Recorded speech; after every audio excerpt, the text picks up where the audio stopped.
Assalamu aleyküm. Lezer Bey sıkıntıya kadar da böyle ikiye hürmete demalakçılar.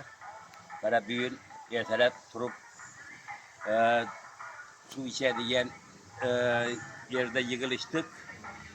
Şu ben bu sanatoriye 21 yıldan beri gelem. Şu sanatoriyanı şifa bakışıkları şu gözümün teremde sıkıl yere düşür. Bu seferim ondan artık bulup geldik. Ayağım, kızlarım, kelillerim, koşniler, kudalar hemimizin alıp gelip davalı bürüpmüz.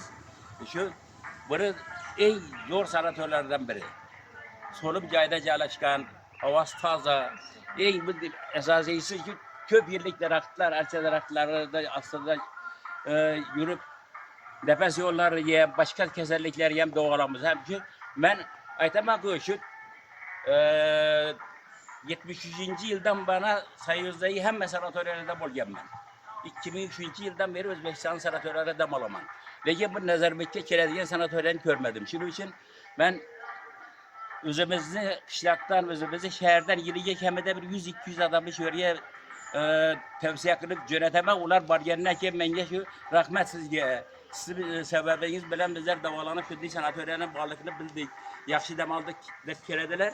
Ben şu kalgen adamlar yem boş bizlerine alırken imamızı köreyken bir Nazarbayk'ı grup basıcılarga tavsiye kılama şu yılda yaxşı demal olam. Ben bu yıl ikinci ben demal alışım. Yarı var aydan gelip demalıp getirdi ki hazır yere demalı yapman.